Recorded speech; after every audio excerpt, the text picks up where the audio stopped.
News, सच जरूरी है। दर्शकों नमस्कार, मैं हूं श्रद्धा तिवारी और आप देख रहे हैं एमएनएस न्यूज टीवी। तो स्वागत है आपका देश की खबरों की ओर। एक नजर आज की हेडलाइंस की ओर।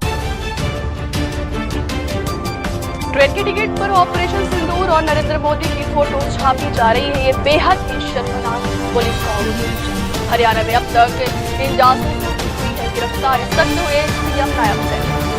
विश्वगुरु का ढिंढोरा पीटने से विदेश नीति नहीं बनती, भड़के जयराम रमेश। तो खबरें विस्तार से।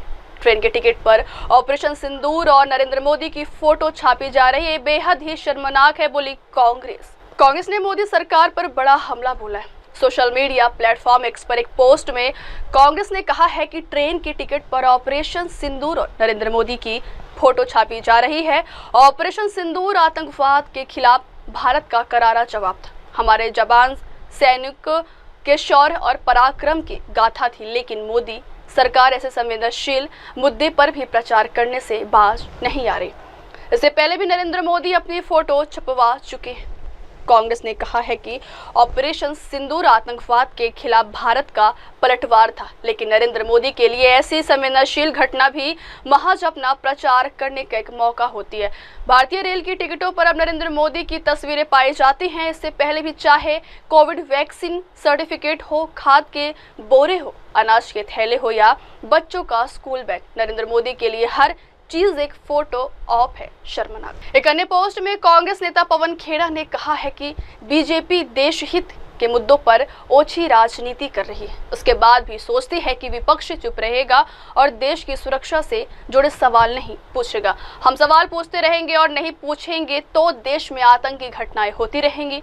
इसी पोस्ट में खेड़ा ने आगे कहा है कि उन्होंने सारी डिटेल्स पाकिस्तान को बता दी है। इस घटना के कुछ दिन बाद ही हमने रॉ के कई लोगों को गवा दिया है और उनकी दशकों की मेहनत बर्बाद हो गई। आपको बता दें कि यह जानकारी पाकिस्तान को देने वाले मोरारजी को निशाने पाकिस्तान से नवाजा गया है। मोरारजी देसाई के इस पाप की कीमत आज भी देश अदा कर रहा है। कांग्रेस ने मोदी सरकार पर बड़ा हमला बोला है। सोशल मीडिया प्लेटफॉर्म एक्स पर एक पोस्ट में कांग्रेस ने कहा है कि ट्रेन की टिकट पर ऑपरेशन सिंदूर और नरेंद्र मोदी की फोटो छापी जा रही है।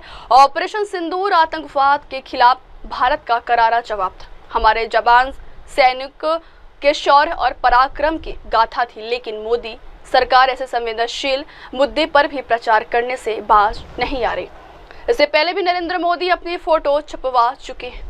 कांग्रेस ने कहा है कि ऑपरेशन सिंदूर आतंकवाद के खिलाफ भारत का पलटवार था, लेकिन नरेंद्र मोदी के लिए ऐसी संवेदनशील घटना भी महज अपना प्रचार करने का एक मौका होती है। भारतीय रेल की टिकटों पर अब नरेंद्र मोदी की तस्वीरें पाई जाती हैं। इससे पहले भी चाहे कोविड वैक्सीन सर्टिफिकेट हो, खाद के बोरे हो, अनाज के थैले हो या बच्चों का स्कूल बैग, नरेंद्र मोदी के लिए हर चीज एक फोटो ऑप है। शर्मनाक। एक अन्य पोस्ट में कांग्रेस नेता पवन खेड़ा ने कहा है कि बीजेपी देश हित के मुद्दों पर ओछी राजनीति कर रही है। उसके बाद भी सोचती है कि विपक्ष चुप रहेगा और देश की सुरक्षा से जुड़े सवाल नहीं पूछेगा। हम सवाल पूछते रहेंगे और नहीं पूछेंगे तो देश में आतंकी घटनाएं होती रहेंगी। इसी पोस्ट में खेड़ा ने आगे कहा है कि उन्होंने सारी डिटेल्स पाकिस्तान को बता दी है। इस घटना के कुछ दिन बाद ही हमने रॉ के कई लोगों को गवा दिया है और उनकी दशकों की मेहनत बर्बाद हो गई। आपको बता दें कि यह जानकारी पाकिस्तान को देने वाले मोरारजी को निशाने पाकिस्तान से नवाजा गया है। मोरारजी देसाई के इस पाप की कीमत आज भी देश अदा कर रहा है। कांग्रेस ने मोदी सरकार पर बड़ा हमला बोला है। सोशल मीडिया प्लेटफॉर्म एक्स पर एक पोस्ट में कांग्रेस ने कहा है कि ट्रेन की टिकट पर ऑपरेशन सिंदूर और नरेंद्र मोदी की फोटो छापी जा रही है। ऑपरेशन सिंदूर आतंकवाद के खिलाफ भारत का करारा जवाब था। हमारे जवान सैनिक के शौर्य और पराक्रम की गाथा थी, लेकिन मोदी सरकार ऐसे संवेदनशील मुद्दे पर भी प्रचार करने से बाज नहीं आ रही। इससे पहले भी नरेंद्र मोदी अपनी फोटो छपवा चुके हैं। कांग्रेस ने कहा है कि ऑपरेशन सिंदूर आतंकवाद के खिलाफ भारत का पलटवार था, लेकिन नरेंद्र मोदी के लिए ऐसी संवेदनशील घटना भी महज अपना प्रचार करने का एक मौका होती है। भारतीय रेल की टिकटों पर अब नरेंद्र मोदी की तस्वीरें पाई जाती हैं। इससे पहले भी चाहे कोविड वैक्सीन सर्टिफिकेट हो, खाद के बोरे हो, अनाज के थैले हो या बच्चों का स्कूल बैग, नरेंद्र मोदी के लिए हर चीज एक फोटो ऑप है। शर्मनाक। एक अन्य पोस्ट में कांग्रेस नेता पवन खेड़ा ने कहा है कि बीजेपी देश हित के मुद्दों पर ओछी राजनीति कर रही है। उसके बाद भी सोचती है कि विपक्ष चुप रहेगा और देश की सुरक्षा से जुड़े सवाल नहीं पूछेगा। हम सवाल पूछते रहेंगे और नहीं पूछेंगे तो देश में आतंकी घटनाएं होती रहेंगी। इसी पोस्ट में खेड़ा ने आगे कहा है कि उन्होंने सारी डिटेल्स पाकिस्तान को बता दी है। इस घटना के कुछ दिन बाद ही हमने रॉ के कई लोगों को गंवा दिया है और उनकी दशकों की मेहनत बर्बाद हो गई। आपको बता दें कि यह जानकारी पाकिस्तान को देने वाले मोरारजी को निशाने पाकिस्तान से नवाजा गया है। मोरारजी देसाई के इस पाप की कीमत आज भी देश अदा कर रहा है। कांग्रेस ने मोदी सरकार पर बड़ा हमला बोला है। सोशल मीडिया प्लेटफॉर्म एक्स पर एक पोस्ट में कांग्रेस ने कहा है कि ट्रेन की टिकट पर ऑपरेशन सिंदूर और नरेंद्र मोदी की फोटो छापी जा रही है। ऑपरेशन सिंदूर आतंकवाद के खिलाफ भारत का करारा जवाब था। हमारे जवान सैनिक के शौर्य और पराक्रम की गाथा थी, लेकिन मोदी सरकार ऐसे संवेदनशील मुद्दे पर भी प्रचार करने से बाज नहीं आ रही। इससे पहले भी नरेंद्र मोदी अपनी फोटो छपवा चुके हैं। कांग्रेस ने कहा है कि ऑपरेशन सिंदूर आतंकवाद के खिलाफ भारत का पलटवार था, लेकिन नरेंद्र मोदी के लिए ऐसी संवेदनशील घटना भी महज अपना प्रचार करने का एक मौका होती है। भारतीय रेल की टिकटों पर अब नरेंद्र मोदी की तस्वीरें पाई जाती हैं। इससे पहले भी चाहे कोविड वैक्सीन सर्टिफिकेट हो, खाद के बोरे हो, अनाज के थैले हो या बच्चों का स्कूल बैग, नरेंद्र मोदी के लिए हर चीज एक फोटो ऑप है। शर्मनाक। एक अन्य पोस्ट में कांग्रेस नेता पवन खेड़ा ने कहा है कि बीजेपी देश हित के मुद्दों पर ओछी राजनीति कर रही है। उसके बाद भी सोचती है कि विपक्ष चुप रहेगा और देश की सुरक्षा से जुड़े सवाल नहीं पूछेगा। हम सवाल पूछते रहेंगे और नहीं पूछेंगे तो देश में आतंकी घटनाएं होती रहेंगी। इसी पोस्ट में खेड़ा ने आगे कहा है कि उन्होंने सारी डिटेल्स पाकिस्तान को बता दी है। इस घटना के कुछ दिन बाद ही हमने रॉ के कई लोगों को गंवा दिया है और उनकी दशकों की मेहनत बर्बाद हो गई। आपको बता दें कि यह जानकारी पाकिस्तान को देने वाले मोरारजी को निशाने पाकिस्तान से नवाजा गया है। मोरारजी देसाई के इस पाप की कीमत आज भी देश अदा कर रहा है। ऑपरेशन सिंदूर आतंक के खिलाफ भारत का पलटवार था, लेकिन नरेंद्र मोदी के लिए ऐसी संवेदनशील घटना भी महज अपना प्रचार करने का एक मौका होती है। भारतीय रेल की टिकटों पर अब नरेंद्र मोदी की तस्वीर पाई जाती है। इससे पहले भी चाहे कोविड वैक्सीन सर्टिफिकेट हो, खाद के बोरे हों, अनाज के थैले हों या बच्चों के स्कूल बैग, नरेंद्र मोदी के लिए हर चीज एक फोटो ऑप है। शर्मनाक। बढ़ती अगली खबर की ओर। हरियाणा में अब तक इन जासूसों की हुई गिरफ्तारी सकते हुए सीएम नायब से। पहलगाम हमले के बाद अब तक हरियाणा से जासूसी के आरोप में 6 लोगों को गिरफ्तार किया गया। इनमें एक को पुलिस ने छोड़ दिया, बाकी 5 से पुलिस लगातार पूछताछ कर रही है। इन सभी की गिरफ्तारी ऑपरेशन सिंदूर के बाद हुई है। इन सब पर पाकिस्तान को भारत की खुफिया जानकारी साझा करने का आरोप है। इस मामले में सीएम सैनी ने भी कहा है कि पुलिस लगातार सख्ती से ऐसे लोगों पर कार्रवाई कर रही है। सीएम बोले पुलिस कर रही है कार्रवाई। दरअसल सीएम नायब सिंह सैनी आज पानीपत पहुंचे। इस दौरान मीडिया से हुई बातचीत में सीएम ने पाकिस्तान के पक्ष में कथित जासूसी गतिविधियों के लिए राज्य से कई व्यक्तियों की गिरफ्तारी पर कहा है कि पुलिस ऐसी गतिविधियों में शामिल लोगों के खिलाफ कार्रवाई कर रही है। महत्वपूर्ण यह है कि ऐसे अपराध करने वाले लोगों के खिलाफ कार्रवाई की जाती है। अगर ऐसी गतिविधियों में कोई अन्य व्यक्ति शामिल पाया जाता है तो उसके खिलाफ भी कार्रवाई की जाएगी। मुख्यमंत्री सैनी ने कहा है कि पहलगाम में पाकिस्तानी आतंकवादियों द्वारा भारतीय पर्यटकों की हत्या का भी जिक्र किया। उन्होंने कहा है कि पीएम मोदी ने आतंकवाद को जड़ से खत्म करने का संकल्प लिया है और भारतीय सेना ने महज 3 घंटे में आतंकवादियों को मारकर अपना बदला लिया है। वहीं सैनी ने कहा है कि देश की सुरक्षा उनकी सरकार की सर्वोच्च प्राथमिकता है। उन्होंने जनता को आश्वस्त किया है कि सरकार देश की सुरक्षा सुनिश्चित करने के लिए हर संभव कदम उठा रही है। उन्होंने यह भी कहा है कि देश के दुश्मनों को किसी भी कीमत पर सफल नहीं होने दिया जाएगा। पहलगाम हमले के बाद अब तक हरियाणा से जासूसी के आरोप में 6 लोगों को गिरफ्तार किया गया। इनमें एक को पुलिस ने छोड़ दिया, बाकी 5 से पुलिस लगातार पूछताछ कर रही है। इन सभी की गिरफ्तारी ऑपरेशन सिंदूर के बाद हुई है। इन सब पर पाकिस्तान को भारत की खुफिया जानकारी साझा करने का आरोप है। इस मामले में सीएम सैनी ने भी कहा है कि पुलिस लगातार सख्ती से ऐसे लोगों पर कार्रवाई कर रही है। सीएम बोले पुलिस कर रही है कार्रवाई। दरअसल सीएम नायब सिंह सैनी आज पानीपत पहुंचे। इस दौरान मीडिया से हुई बातचीत में सीएम ने पाकिस्तान के पक्ष में कथित जासूसी गतिविधियों के लिए राज्य से कई व्यक्तियों की गिरफ्तारी पर कहा है कि पुलिस ऐसी गतिविधियों में शामिल लोगों के खिलाफ कार्रवाई कर रही है। महत्वपूर्ण यह है कि ऐसे अपराध करने वाले लोगों के खिलाफ कार्रवाई की जाती। अगर ऐसी गतिविधियों में कोई अन्य व्यक्ति शामिल पाया जाता है तो उसके खिलाफ भी कार्रवाई की जाएगी। मुख्यमंत्री सैनी ने कहा है कि पहलगाम में पाकिस्तानी आतंकवादियों द्वारा भारतीय पर्यटकों की हत्या का भी जिक्र किया। उन्होंने कहा है कि पीएम मोदी ने आतंकवाद को जड़ से खत्म करने का संकल्प लिया है और भारतीय सेना ने महज 3 घंटे में आतंकवादियों को मारकर अपना बदला लिया है। वहीं सैनी ने कहा है कि देश की सुरक्षा उनकी सरकार की सर्वोच्च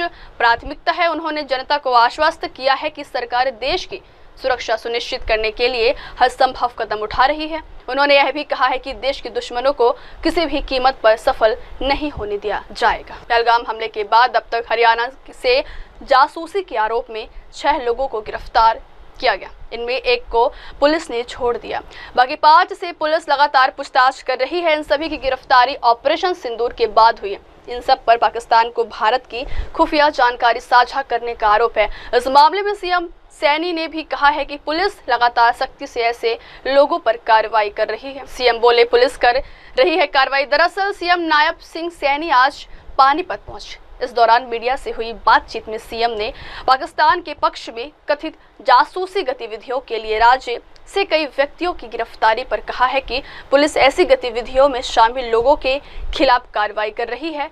महत्वपूर्ण यह है कि ऐसे अपराध करने वाले लोगों के खिलाफ कार्रवाई की जाती। अगर ऐसी गतिविधियों में कोई अन्य व्यक्ति शामिल पाया जाता है तो उसके खिलाफ भी कार्रवाई की जाएगी। मुख्यमंत्री सैनी ने कहा है कि पहलगाम में पाकिस्तानी आतंकवादियों द्वारा भारतीय पर्यटकों की हत्या का भी जिक्र किया। उन्होंने कहा है कि पीएम मोदी ने आतंकवाद को जड़ से खत्म करने का संकल्प लिया है और भारतीय सेना ने महज 3 घंटे में आतंकवादियों को मारकर अपना बदला लिया है। वहीं सैनी ने कहा है कि देश की सुरक्षा उनकी सरकार की सर्वोच्च प्राथमिकता है। उन्होंने जनता को आश्वस्त किया है कि सरकार देश की सुरक्षा सुनिश्चित करने के लिए हर संभव कदम उठा रही है। उन्होंने यह भी कहा है कि देश के दुश्मनों को किसी भी कीमत पर सफल नहीं होने दिया जाएगा। पकड़े गए और क्या कार्रवाई आगे मानते जारी रहेगी? नहीं, देखिए, जो इस प्रकार के हमारे सामने कोई विषय आते हैं उनके खिलाफ हमारी पुलिस कार्रवाई कर रही है। और जो पकड़े गए हैं कि हमारे ही यहाँ देश में रह करके अपने एक ऐसे पड़ोसी देश, क्योंकि भारत की संस्कृति में, हमारे संस्कारों में, हमारे ऋषियों ने, संतों ने, हमारे गुरुओं ने हमें ये शिक्षा दी है कि हम अपने आप को भी और दूसरे को भी हम स्वस्थ और ठीक रखें, ये हमारे संस्कारों में है। परंतु जिस प्रकार का हमारे पड़ोसी देश ने नापाक इरादों से हमारे जो भारत के नागरिक थे, जो परिवार सहित घूमने के लिए जा रहे थे, किस प्रकार से टारगेट तरीके से उनके बच्चों के सामने मौत के घाट उतार दिया। और आदरणीय प्रधानमंत्री जी ने एक शब्द कहा था, उन्होंने ये बात कही थी कि अब समय आ गया है कि जो आतंकवाद की बची कुची जमीन है उसको मिट्टी में मिलाने का। और हमारे जांबाज सैनिकों ने उस आतंकवाद की मिट्टी को मात्र 3 घंटे में मिट्टी में मिलाने का काम किया है। और क्योंकि भारत के लोग वो द्वेष भावना नहीं रखते, परंतु अगर इस प्रकार से कोई छेड़ता है उसको छोड़ेंगे भी नहीं। मंत्री जी, इससे बड़े हादसे के बाद ही सरकार जागती है। 8 गुप्तचर पकड़े गए हैं। इससे पहले सरकार सो रही थी, इससे पहले गुप्तचरों के ऊपर क्यों कोई एक्शन क्यों नहीं लिया गया? नहीं, देखिए, विषय ये नहीं होता है। विषय कौन सा, कहाँ, आप नागरिक हैं हमारे देश के। आप अगर कोई गलत काम करेंगे, अगर कोई क्राइम करता है व्यक्ति, ये हमें क्या पता है घर से कैसे निकला है, और उसने जाकर के कोई क्राइम कर दिया। क्राइम करने के बाद उसके ऊपर कार्रवाई क्या हुई? या तो उसको खुला छोड़ दिया, फिर तो ये है कि सरकार कोई काम नहीं कर रही।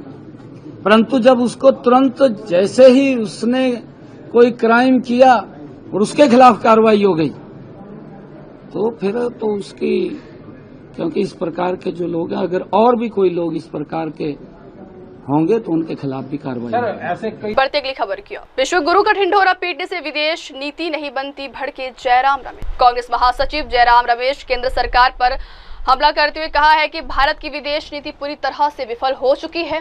उन्होंने कहा है कि देश की विदेश नीति पिछले 6-7 दशकों में निरंतर और प्रभावी रही, लेकिन वर्तमान सरकार ने इसकी नींव को केवल कमजोर करने का काम किया।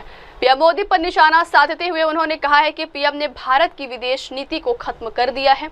एक प्रेस कॉन्फ्रेंस के दौरान कांग्रेस नेता ने कहा है कि विश्व गुरु का ढिंढोरा पीटने से विदेश नीति नहीं बनती, विदेश नीति सिर्फ विश्व गुरु होने का दावा करना नहीं है। नेता ने कहा है कि पिछले 60-70 सालों में विदेश नीति में एक निरंतरता थी, लेकिन मोदी सरकार ने इस निरंतरता को तोड़ दिया है। आंतरिक राजनीति विदेश नीति का आधार बन गई है। उन्होंने कहा है कि विदेश नीति अब केवल विश्व गुरु होने के खोखले दावे तक सिमट कर रह गई।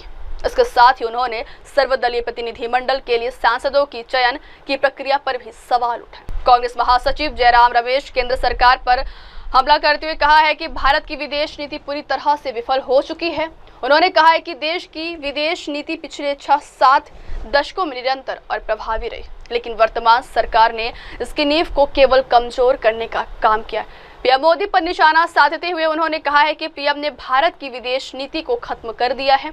एक प्रेस कॉन्फ्रेंस के दौरान कांग्रेस नेता ने कहा है कि विश्व गुरु का ढिंढोरा पीटने से विदेश नीति नहीं बनती, विदेश नीति सिर्फ विश्व गुरु होने का दावा करना नहीं है। नेता ने कहा है कि पिछले 60-70 सालों में विदेश नीति में एक निरंतरता थी, लेकिन मोदी सरकार ने इस निरंतरता को तोड़ दिया है। आंतरिक राजनीति विदेश नीति का आधार बन गई है। उन्होंने कहा है कि विदेश नीति अब केवल विश्व गुरु होने के खोखले दावे तक सिमट कर रह गई। इसके साथ ही उन्होंने सर्वदलीय प्रतिनिधिमंडल के लिए सांसदों की चयन की प्रक्रिया पर भी सवाल उठाए। कांग्रेस महासचिव जयराम रमेश केंद्र सरकार पर हमला करते हुए कहा है कि भारत की विदेश नीति पूरी तरह से विफल हो चुकी है। उन्होंने कहा है कि देश की विदेश नीति पिछले 6-7 दशकों में निरंतर और प्रभावी रही, लेकिन वर्तमान सरकार ने इसकी नींव को केवल कमजोर करने का काम किया। पीएम मोदी पर निशाना साधते हुए उन्होंने कहा है कि पीएम ने भारत की विदेश नीति को खत्म कर दिया है। एक प्रेस कॉन्फ्रेंस के दौरान कांग्रेस नेता ने कहा है कि विश्व गुरु का ढिंढोरा पीटने से विदेश नीति नहीं बनती, विदेश नीति सिर्फ विश्व गुरु होने का दावा करना नहीं है। नेता ने कहा है कि पिछले 60-70 सालों में विदेश नीति में एक निरंतरता थी, लेकिन मोदी सरकार ने इस निरंतरता को तोड़ दिया है। आंतरिक राजनीति विदेश नीति का आधार बन गई है। उन्होंने कहा है कि विदेश नीति अब केवल विश्व गुरु होने के खोखले दावे तक सिमट कर रह गई।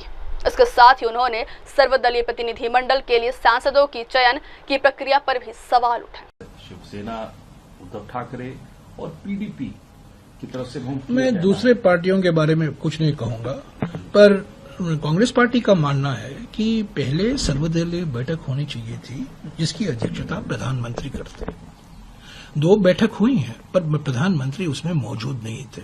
और सब लोग जानते हैं कि इस सरकार में सिर्फ प्रधानमंत्री जो सोचते हैं और बोलते हैं और करते हैं वही मायने रखता है। तो अगर ये जो दल जा रहे हैं, जो डेलीगेशन जा रहा है, पहली बात तो ये है कि पहले सर्वदलीय बैठक होना जरूरी था जिसमें प्रधानमंत्री मौजूद हो, उसकी अध्यक्षता करें। दूसरी मांग जो हमारी थी कि पार्लियामेंट का एक विशेष सत्र बुलाओ। जो 22 फरवरी 1994 को जो प्रस्ताव सर्वसम्मति से पारित किया गया था पीओके को लेकर, उसको दोहराओ। और पिछले 30 सालों में जो नए डेवलपमेंट हुए हैं चीन को लेकर, पाकिस्तान और चीन के बीच में जो जुगलबंदी है, खासतौर से रक्षा के मामले में, और चीन के साथ जो हम रिकॉर्ड व्यापार घाटा, जो ट्रेड डिफिसिट है, चल रहा है, आयात भारी मात्रा में हो रहा है पर निर्यात बढ़ नहीं रहा है, इन चीजों को लेकर, और प्रधानमंत्री ने क्लीन चिट दी है चीन को 19 जनवरी 2020 को, पब्लिकली उन्होंने क्लीन चिट दे दी है। तो इन सब मुद्दों को लेकर एक विशेष सत्र बुलाया जाए। अगर ये डेलीगेशन इसके बाद जाते तो कुछ मायने रखता। आपने सर्वदलीय बैठक में नहीं आए, आप पार्लियामेंट के सेशन की जो मांग है राहुल जी की ओर से और खड़गे जी की ओर से, उसका आपने नजरअंदाज किया। अचानक आप धूमधाम मीडिया पब्लिसिटी लेकर ये आप 7 डेलीगेशन भेज रहे हैं, तो इससे क्या फर्क पड़ेगा? नैरेटिव तो बिगड़ चुका है। अभी भारत पाकिस्तान से जोड़ा जा रहा है, परमाणु हथियार की बात हो रही है, nuclear south Asia, nuclear India, nuclear Pakistan की बात हो रही है, और भारत और पाकिस्तान ये पहले कर नहीं था। पिछले 30-35 सालों में वो डीकपल हो गया था, अलग हो गए थे। इंडिया को एक विशेष रूप से देखा जा रहा था, और खास तौर से भारत और अमेरिका के बीच में जो परमाणु करार हुआ था 2005 में, एक विशेष स्थान मिल गया था भारत को। आज वो विशेष स्थान नहीं रहा। आज भारत माने पाकिस्तान, पाकिस्तान माने भारत पाकिस्तान एक हो गया है।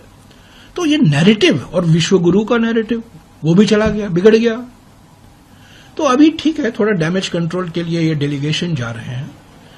हमने सहयोग पहले दिन से हमने कहा है, एकता और एकजुटता की जरूरत है, और हमने पहले दिन से 22 अप्रैल से हमने कहा है, चट्टान के माफिक हम हमारे सशस्त्र बलों के साथ हैं, सेना के साथ हैं, वायुसेना के साथ हैं, नवसेना के साथ हैं, स्थल सेना के साथ हैं। ऑपरेशन सिंदूर को हमने कहा है एक ऐतिहासिक ऑपरेशन है, और हमने सशस्त्र बलों को हमने बधाई दी है। पर ये प्रधानमंत्री एलओपी से बात नहीं करते हैं, कांग्रेस अध्यक्ष से बात नहीं करते हैं, हमसे नाम मांगते हैं, हम 4 नाम देते हैं, उनमें से 1 नाम लेते हैं, 4 अपना नाम जोड़ते हैं। ये क्या, किस तरह की राजनीति है? और मध्य प्रदेश के मुख्यमंत्री, मध्य प्रदेश के 2 मंत्री, उप मुख्यमंत्री सोफिया कुरैशी को बदनाम करने में लगे हुए हैं। यहां विदेश सचिव का ट्रोलिंग होता है। कैसे बीजेपी सांसद डेलीगेशन में आपने भर रखा है? जैसे सांसद जिनका बयान देखिए, क्या क्या उन्होंने नहीं कहा, क्या क्या बयान इन्होंने, इन सांसदों ने नहीं दिया है, विष भरी बयान दिए हैं। तो जब तक आप घर के अंदर, भारत के अंदर ध्रुवीकरण की राजनीति करते रहोगे, राजनीतिकरण करोगे आप ऑपरेशन सिंदूर का। अभी रेलवे टिकट में भी प्रधानमंत्री का फोटो छप रहा है। एनडीए मुख्यमंत्रियों से बैठक होगी, आप सभी मुख्यमंत्रियों से बात नहीं करेंगे, पॉलिटिकल पार्टीज, राजनीतिक दलों से बात नहीं करेंगे, और आप बदनाम करते रहोगे सोशल मीडिया में कांग्रेस अध्यक्ष और कांग्रेस नेताओं को आप गद्दार बोलोगे। इससे तो छवि बनती है ना, और अंतर्राष्ट्रीय छवि जो बनती है, अगर घर के अंदर आप ध्रुवीकरण की राजनीति, जहरीली मानसिकता की राजनीति, ये राजनीति आप करोगे, तो इसका असर हमारे अंतर्राष्ट्रीय छवि पर तो पड़ेगा। तो डेलीगेशन जाना एक कदम है, इसका क्या असर होगा इतिहास ही बता पाएगा। पर मैं समझता हूं, जब तक आप सर्वदलीय बैठक नहीं बुलाओगे जिसकी अध्यक्षता प्रधानमंत्री करेंगे, जब तक पार्लियामेंट में आप चर्चा नहीं कराओगे एक विशेष सत्र के द्वारा, जब तक आप अपनी राजनीति नहीं बदलोगे, घर के अंदर ध्रुवीकरण की राजनीति नहीं बदलोगे, जहरीली मानसिकता की राजनीति नहीं बदलोगे, ये इसका कुछ असर होने वाला, ऐसे डेलीगेशन का कुछ असर नहीं होने वाला है। ठीक है, 1-2-5-6 दिन के लिए हेडलाइन मिलेगी, अच्छा ऑप्टिक्स होगा, पर इससे क्या लोगों को विश्वास होगा? और ये जो एक जुड़ हो गए, अभी एक इंडिया पाकिस्तान जुड़ गया है नैरेटिव में, उसको हम कैसे अलग करें, वही हमारे देश की सबसे बड़ी चुनौती है। बढ़ते अगली खबर की ओर। संभल में चला बुलडोजर, प्रशासन ने की कार्रवाई। शहर में यातायात व्यवस्था को बेहतर बनाने और जाम मुक्त बनाने की दिशा में प्रशासन ने चौराहों के विस्तार का कार्य शुरू कर दिया है। सोमवार को नगर पालिका और प्रशासन की टीम ने चंदौसी चौराहे से अतिक्रमण हटवाया। इस दौरान नगर पालिका प्रशासन की ओर से पहले चौराहे की नाप तौल कर सीमाएं तय की गई। 2 दर्जन के करीब दुकानों और भवनों को लाल रंग से क्रॉस लगाकर चिन्हित किया गया, जिसके बाद बुलडोजर की मदद से अवैध निर्माण को हटाया गया। चंदौसी चौराहे को 45 फीट तक चौड़ा किया जाएगा, जिससे स्थानीय नागरिकों को आवागमन में सुविधा होगी और यातायात सुगम बने। नगर पालिका परिषद संभल के executive officer doctor Manibhushan Tiwari ने बताया कि शहर को स्वच्छ और जाम मुक्त बनाने का कार्य तेज गति से चल रहा है। चंदौसी चौराहे पर चौड़ीकरण का प्रस्ताव पहले से ही स्वीकृत है और अब इस पर कार्यवाही जारी है। उन्होंने बताया है कि सार्वजनिक चौराहों पर अतिक्रमण करने वालों के खिलाफ पीडब्ल्यूडी, बिजली विभाग, नगर पालिका, तहसील प्रशासन और विनिमय क्षेत्र की टीमों के साथ समन्वय स्थापित कर कार्रवाई की जा रही है, चाहे वह पीडब्ल्यूडी की सड़क हो या नगर पालिका के। उन्होंने बताया कि नाली नालों के ऊपर से सभी अतिक्रमण को हटाया जाएगा। उन्होंने कहा है कि चौराहों का सौंदर्यीकरण, सड़क चौड़ीकरण और यातायात व्यवस्था को दुरुस्त करना इस अभियान का प्रमुख उद्देश्य है। वर्तमान में चिन्हित करने और मुनादी कराने का कार्य जारी है। नोटिस देने के बाद अतिक्रमण हटाने की अंतिम कार्रवाई की जाएगी। उन्होंने बताया है कि चंदौसी चौराहे से हयात नगर तक अतिक्रमण के खिलाफ कार्रवाई की जाएगी। शहर में यातायात व्यवस्था को बेहतर बनाने और जाम मुक्त बनाने की दिशा में प्रशासन ने चौराहों के विस्तार का कार्य शुरू कर दिया है। सोमवार को नगर पालिका और प्रशासन की टीम ने चंदौसी चौराहे से अतिक्रमण हटवाया। इस दौरान नगर पालिका प्रशासन की ओर से पहले चौराहे की नाप तौल कर सीमाएं तय की गई। 2 दर्जन के करीब दुकानों और भवनों को लाल रंग से क्रॉस लगाकर चिन्हित किया गया, जिसके बाद बुलडोजर की मदद से अवैध निर्माण को हटाया गया। चंदौसी चौराहे को 45 फीट तक चौड़ा किया जाएगा, जिससे स्थानीय नागरिकों को आवागमन में सुविधा होगी और यातायात सुगम बने। नगर पालिका परिषद संभल के executive officer doctor Manibhushan Tiwari ने बताया कि शहर को स्वच्छ और जाम मुक्त बनाने का कार्य तेज गति से चल रहा है।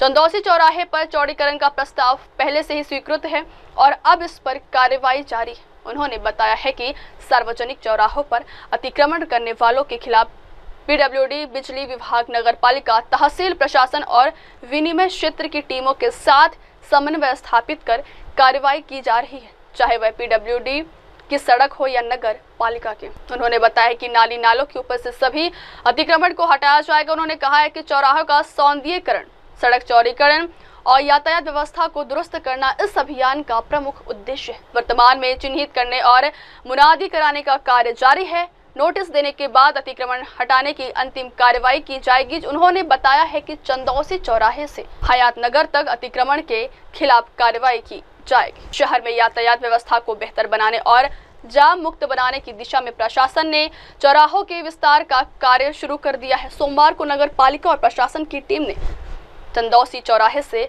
अतिक्रमण हटवाया। इस दौरान नगर पालिका प्रशासन की ओर से पहले चौराहे की नाप तौल कर सीमाएं तय की गई। 2 दर्जन के करीब दुकानों और भवनों को लाल रंग से क्रॉस लगाकर चिन्हित किया गया, जिसके बाद बुलडोजर की मदद से अवैध निर्माण को हटाया गया।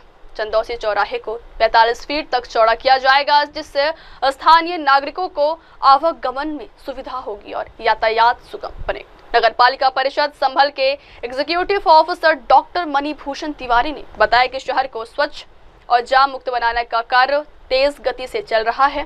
चंदौसी चौराहे पर चौड़ीकरण का प्रस्ताव पहले से ही स्वीकृत है और अब इस पर कार्रवाई जारी है। उन्होंने बताया है कि सार्वजनिक चौराहों पर अतिक्रमण करने वालों के खिलाफ पीडब्ल्यूडी, बिजली विभाग, नगर पालिका, तहसील प्रशासन और विनिमय क्षेत्र की टीमों के साथ समन्वय स्थापित कर कार्रवाई की जा रही है, चाहे वह पीडब्ल्यूडी की सड़क हो या नगर पालिका के। उन्होंने बताया कि नाली नालों के ऊपर से सभी अतिक्रमण को हटाया जाएगा। उन्होंने कहा है कि चौराहों का सौंदर्यीकरण, सड़क चौड़ीकरण और यातायात व्यवस्था को दुरुस्त करना इस अभियान का प्रमुख उद्देश्य है। वर्तमान में चिन्हित करने और मुनादी कराने का कार्य जारी है। नोटिस देने के बाद अतिक्रमण हटाने की अंतिम कार्रवाई की जाएगी। उन्होंने बताया है कि चंदौसी चौराहे से हयात नगर तक अतिक्रमण के खिलाफ कार्रवाई की जाएगी।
तिरपाल तो खोल देते।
बढ़ते अगली खबर की ओर। गुरुग्राम में फर्नीचर के गोदाम में भीषण आग। हरियाणा के गुरुग्राम से एक बड़ी खबर सामने आई है। यहाँ पर अतुल कटारिया चौक स्थित कृष्णा फर्नीचर के गोदाम में भीषण आग लग गई। आग की लपटें दूर से ही देखी जा सकती थी।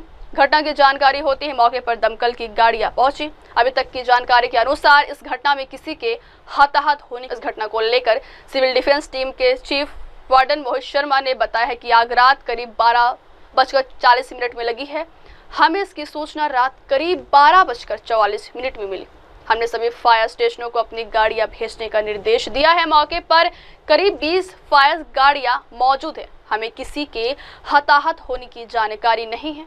हमने एसडीआरएफ टीम को भी बुलाया है। आग पर काबू पा लिया गया है, लेकिन इसे बुझाने में समय लगेगा। वही फायर ऑफिसर नरेंद्र यादव ने बताया कि हमें भीमनगर फायर स्टेशन पर सूचना मिली कि अतुल कटारिया चौक पर कृष्णा फर्नीचर में आग लग गई। आग बुझाने के प्रयास जारी हैं। दमकल गाड़ियां यहां मौजूद है। किसी के हताहत होने की खबर नहीं है।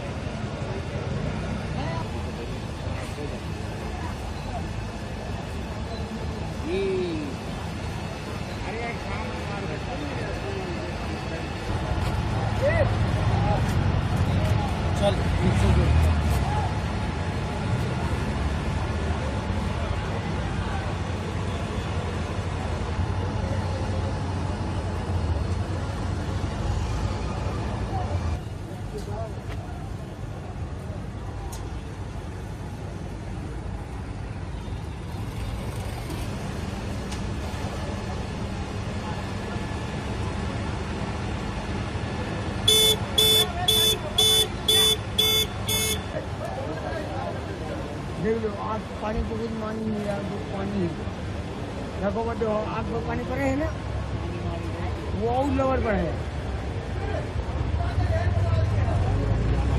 बहुत बुरी चीज है इसके अंदर जो आग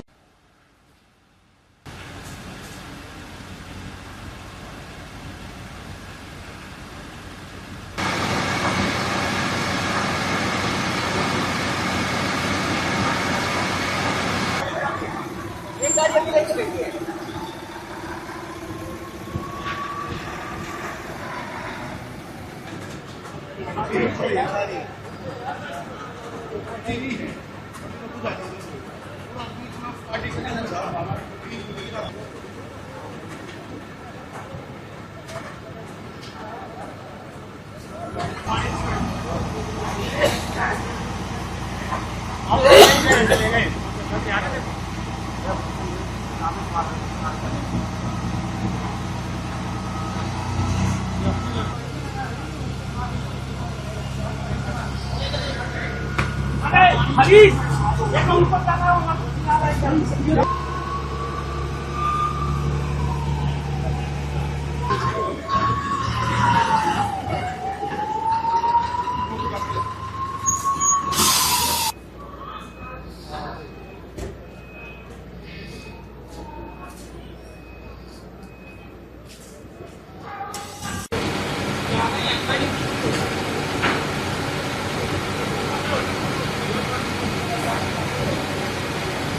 अब वक्त हो चला दर्शकों ब्रेक का। ब्रेक के बाद की खबरें देखते रहिए मेरे सहयोगी मीनल के साथ। तब तक के लिए देखते रहिए देश और दुनिया की तमाम बड़ी खबरें। धन्यवाद। नमस्कार, मैं हूं Abhishek Bachchan. Keep watching MNS news. आप देख रहे हैं MNS न्यूज, सच जरूरी।